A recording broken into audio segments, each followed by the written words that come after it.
പിതാവിൻ്റെയും പുത്രൻ്റെയും പരിശുദ്ധാത്മാവിൻ്റെയും നാമത്തിൽ ആമേൻ.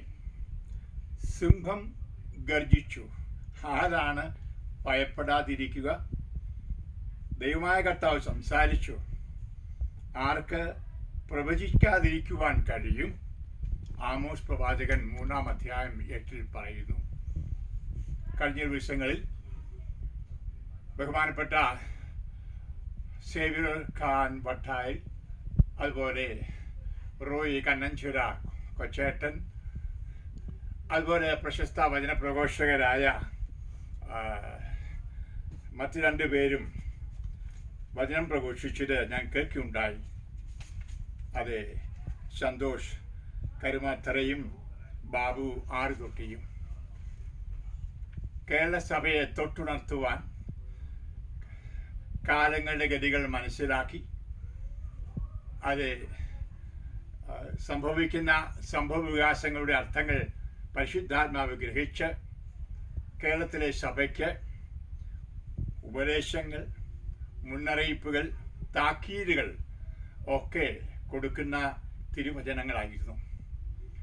പ്രത്യേകിച്ച് ആ 2 അച്ഛന്മാരുടെ പ്രസംഗങ്ങൾ കേട്ടപ്പോൾ, ഒട്ടേക്കാനച്ഛൻ്റെയും അതുപോലെ തന്നെ റോയച്ഛൻ്റെയും പ്രസംഗം കേട്ടപ്പോൾ, പരിശുദ്ധാത്മാവിൽ നിറഞ്ഞുകൊണ്ട് പരിശുദ്ധ അമ്മയോട് ചേർന്നുകൊണ്ട് സഭ എപ്രകാരം സടകുടഞ്ഞ് എഴുന്നേൽക്കണമെന്ന് പറഞ്ഞത്. നമുക്കറിയാം, കേരള സഭ ഒരു സിംഹമായിരുന്നു. ധാരാളം ദൈവവിളികൾ പ്രേക്ഷിതരെ നൽകി വടക്കേ ഇന്ത്യയിലെ ലോകം മുഴുവൻ വചനം പ്രഘോഷിക്കുന്നവരായി മാറി. എന്നാൽ അടുത്തൊരിടയിൽ സിംഹത്തിൻ്റെ പല്ല് പോയി, നഖം പോയി, പൂട പോയി, അത് ഗർജിക്കാതിരിക്കുന്നു. പ്രിയ സഭ മേലധ്യക്ഷന്മാരെ, ഇന്ന് സഭയിൽ നുഴഞ്ഞു കയറിയിരിക്കുന്ന തിന്മകളെ വിവേചിച്ചറിഞ്ഞ് തക്കരായ പ്രതികരണം കൊടുക്കണമേ. സഭയുടെ സ്നേഹമില്ലായ്മ, സ്നേഹരാഹിത്യം നല്ലതുപോലെ മനസ്സിലാക്കി സഭയെ സ്നേഹത്തിലേക്ക് നയിക്കണമേ. പ്രിയപ്പെട്ട മക്കളെ, പ്രിയ ജനമേ, ഞാൻ 1975 മുതൽ 95 വരെ കേരളത്തിൽ തെക്കും വടക്കും പടിഞ്ഞാറും കിഴക്കുമെല്ലാം ഓടി നടന്ന് സ്കൂളുകളിലും കോളേജുകളിലും ഇടവകളിലും നടന്ന് പ്രസംഗിച്ച വിഷയങ്ങൾ തന്നെയാണ് ഈ സിംഹങ്ങളിലൂടെ ഗർജിക്കപ്പെട്ടത്. അതെ, നിങ്ങൾക്കറിയാം, സ്നേഹം ഒരുമയില്ലെങ്കിൽ, അതെ, ബഹുമാനപ്പെട്ട കൊച്ചാട്ടൻ പറഞ്ഞതുപോലെ, റോയച്ചൻ പറഞ്ഞതുപോലെ നാം ചിതറിക്കപ്പെടും. വംശനാശം വന്നു എന്ന് വരാം. നമ്മുടെ മക്കളോ കൊച്ചുമക്കളോ ഭാവിയിൽ കേരളത്തിൽ ഒരു സഭയെ കണ്ടെന്ന് വരില്ല. അവർ ചരിത്രത്തിൽ പഠിച്ചേക്കും കേരളത്തിൽ ഒരു സഭയുണ്ടായിരുന്നു വന്ന്. ഈ ഗതികൾ നമുക്ക് വരേണ്ട ആവശ്യമില്ല. സടകുടഞ്ഞ് ഉണരുക. അത് നമ്മൾ വായിക്കുന്നുണ്ടല്ലോ, സാർദീസിലെ സഭയോട് വെളിപാട് പുസ്തകം 3-ാം അധ്യായത്തിൽ പറഞ്ഞിരിക്കുന്ന വചനങ്ങൾ വളരെയധികം അത് അർത്ഥം ഉൾക്കൊള്ളുന്നത് ആണ്. നീ ഇപ്പോൾ മൃതനാണ്, ഉണരുക, നിന്നിൽ ആസന്ന മരണമായി അവശേഷിക്കുന്നതിനെ ഉത്തേജിപ്പിക്കുക. വെളിപാട് 3:2 അതേ അധ്യായത്തിൽ 13 പറയുന്നു, നിന്റെ പ്രവൃത്തികൾ ഞാൻ അറിയുന്നു, നീ തണുപ്പോ ചൂടോ ഉള്ളവനല്ല. തണുപ്പോ ചൂടോ ഉള്ളവനായിരുന്നെങ്കിൽ എന്ന് ഞാൻ ആഗ്രഹിക്കുന്നു. ചൂടോ തണുപ്പോ ഇല്ലാതെ മനോഷ്ണനാകയാൽ നിന്നെ ഞാൻ എൻ്റെ വായിലും തുപ്പിക്കളയും. കേരളസഭ കർത്താവിൻ്റെ വായിലും തുപ്പിക്കളയേണ്ടവരല്ല. മനസ്സിലാക്കുക പ്രിയപ്പെട്ടവരെ, സഭ ഈശോ ഒത്തിശയിക്കുന്നൊരു സഭയാണ് നമ്മുടെ സഭ. നമ്മുടെ കണ്ടടച്ചുള്ള, ഒന്നും അറിഞ്ഞില്ല പാവത്തിലുള്ള മനോഷ്ണത സഭയെ തളർത്തി. ഇനി മുതൽ നിലനിൽക്കണം. കഴിഞ്ഞ 2 പെന്തക്കോസ്ത ദിവസങ്ങളിൽ നടത്തിയ പ്രാർത്ഥനകളുടെ ഫലം ഇപ്പോൾ ഫലമടിയുന്നതായിട്ട് ഞാൻ കാണുന്നു. ബഹുമാനപ്പെട്ട ഡാനിയേലച്ചനും വട്ടായലച്ചനും ഡൊമിനിക്കനച്ചും മറ്റ് കാരിസ്മയിലും ബോട്ടയിലും എല്ലായിടത്തും, അതുപോലെ തന്നെ ക്രിസ്ത്യനിലും എല്ലാം ഉണർവിൻ്റെ വചനങ്ങൾ, ഉണർവിൻ്റെ പ്രാർത്ഥനകൾ നടന്നു. ആ ഉണർവ് ഇപ്പോൾ സഭയിൽ നടക്കുകയാണ്. എൻ്റെ പ്രിയപ്പെട്ട ബിഷപ്പ്മാരെ, പിതാക്കന്മാരെ, അച്ഛന്മാരെ, കന്യാസികളെ, എൻ്റെ പ്രിയ മക്കളെ, നമുക്കൊന്നൊരുമിച്ച് നമ്മുടെ സഭയെ കാത്തു സംരക്ഷിക്കാം. ശവക്കുഴി പോലെ തുറന്ന തൊണ്ടയുള്ളവരും, നാവിൽ വഞ്ചനയുള്ളവരും, അധരങ്ങളുടെ ചുവട്ടിൽ സർപ്പവിഷമുള്ളവരും, വാക്ക് കയ്പും ശാപവും കൊണ്ട് നിറഞ്ഞവരും കടന്നു വന്ന വചനപ്രഘോഷം നടത്തുന്നുണ്ട്. അവരെയൊക്കെ എടുത്ത് മാറിക്കളയണം. ഒരു ശുദ്ധീകരണം ആവശ്യമാണ്. അതെ, നമുക്കറിയാം, ആ ചെമ്മരിയാടിൻ്റെ വേഷത്തിൽ ചെന്നായ്ക്കൾ കടന്നു വന്നിട്ടുണ്ട്. സഭാവിരോധികൾ സഭയെ സ്നേഹിക്കുന്ന ഭാവേന പ്രസംഗിക്കുന്നുണ്ട്.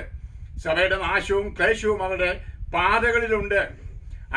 അനുസരണക്കേടുകൾ എവിടെയും നമുക്ക് കാണാൻ കഴിയുന്നു. പ്രിയ പിതാക്കന്മാരെ ഇതൊക്കെ കണ്ടുപിടിക്കണം, ആത്മാവിലൂടെ കണ്ടുപിടിക്കണം. അത് വചനത്തിൽ മായം ചേർത്ത് പണസമ്പാദനം നടത്തുന്നവരുണ്ട്, കച്ചവട മനോഭാവമുള്ളവരുണ്ട്. മാത്രമല്ല പെന്തക്കോസ്തിൽ നിന്നും കടമെടുത്ത പഠനങ്ങൾ, ആ സുവിശേഷം പ്രോസ്പെരിറ്റി ഗോസ്പൽ പ്രസംഗിക്കുന്ന ധാരാളം പേരുണ്ട്. കരിസ്മാറ്റിക്കിൽ പോലും ഇവരെയൊക്കെ കണ്ടുപിടിച്ച് ഒരു ശുദ്ധീകരണം ആവശ്യമാണ്. സഭയ്ക്ക് നല്ല പഠനങ്ങൾ, കത്തോലിക്ക സഭയിലേക്ക് ഇതര സഭകൾ ആ സജീത്തിനെ പോലുള്ളവർ ആകർഷിക്കപ്പെട്ടത് സഭയുടെ ദൈവശാസ്ത്രമാണ്, സഭയുടെ ആഴമായ പഠനമാണ്. ഇതാണ് ജനങ്ങൾക്ക് ആവശ്യം. ആഴമായ പഠനം നമ്മൾ കാണുന്നുണ്ട്. നമ്മുടെ ബൈബിളിലുണ്ട്, നമ്മുടെ പാരമ്പര്യത്തിലുണ്ട്.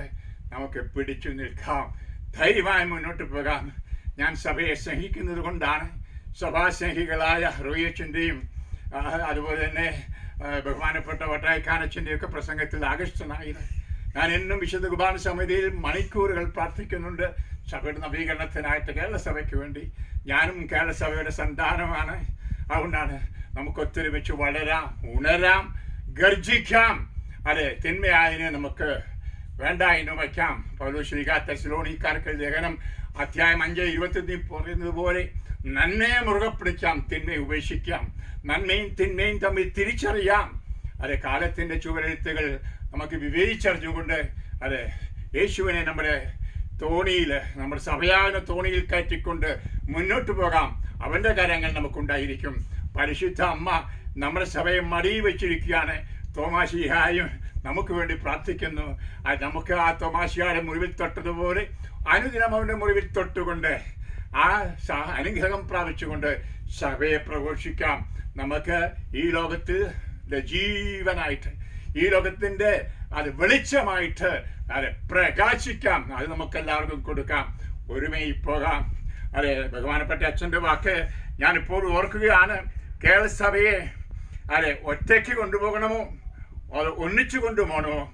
ഒരുമിച്ച് പോയാൽ നമ്മൾ വളരും, ഒറ്റയ്ക്ക് പോയാൽ നമ്മൾ തളരും. ശവക്കോട്ടയിലേക്കാണ് യാത്ര ചെയ്യുന്നത്. നമുക്കതൊക്കെ ധ്യാനിക്കാം. ഞാൻ നിങ്ങളെല്ലാവർക്കും വേണ്ടി പ്രാർത്ഥിക്കുന്നു. ഈ വചനങ്ങൾ ഈ ദിവസങ്ങളിൽ മുഴങ്ങിക്കേൾക്കുന്ന, ഷെക്കീന ടെലിവിഷനിൽ കേൾക്കുന്ന ആ വചനങ്ങൾ നിങ്ങളെ തരിപ്പിക്കട്ടെ. സഭയുടെ ഉള്ളിലും പുറമേയും കള്ളന്മാരുണ്ട്. തിരിച്ചറിയണം, വിവേചിച്ചറിയണം. അതിന് പരിശുദ്ധാത്മാവ് നമ്മുടെ സഭയെ അനുഗ്രഹിക്കട്ടെ. പ്രിയപ്പെട്ടവരെ, ഞാൻ എൻ്റെ ഈ ചെറിയ വീഡിയോ ക്ലിപ്പ് നിർത്തുന്നു. എനിക്ക് വേണ്ടിയും പ്രാർത്ഥിക്കണം. ഞാൻ നിങ്ങളെയും ഈശോയുടെ തിരുമാർവിടത്തിൽ മാതാവിൻ്റെ വിമല ഹൃദയത്തോടെ അർപ്പിക്കുന്നു. 8-ാം തീയതി മാതാവിൻ്റെ ജന്മദിനത്തിൻ്റെ മംഗളങ്ങൾ ആശംസിക്കുന്നു. പിതാവിനും പുത്രനും പരിശുദ്ധാത്മാവിനും സ്തുതി, ആദിമുതൽ എന്നേക്കും. ആമേൻ.